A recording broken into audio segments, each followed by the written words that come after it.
ฮัลโหลฮัลโหลมาจ้าทุกคนวันนี้คิดอยากกินตามนางก็เลยจัดไปเบิ่งมักเผ็ดเต็มเลยจ้ะจั่วจั่วจั่วก็ให้เนาะมาเบิ่งหอมขนาดประเด็น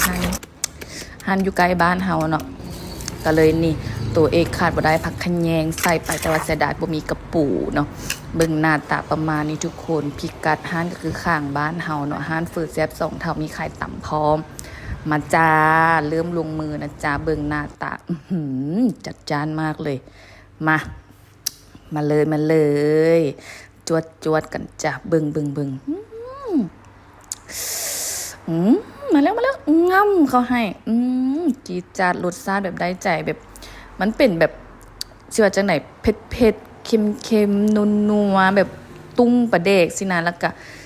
หวานออกหวานน้อยนึงแล้วก็มีความส้มของมักต้องสินะนางกัดทรายเข้าไปอันนี้แกเนาะโคน้ำลายกินบ่ได้เนาะกลืนบ่ได้เลยคายออกนางก็ลุยต่อบลอซา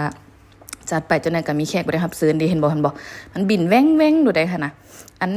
ฝูงบินตามนี่นะกินอย่างน้อยนึงนี่มันหอมดีขนาดนำก้นฮามาโรดนานยังบินมาเวิร์นอีกเบิ้งจับคุบกินกับตำมักตองซะบ่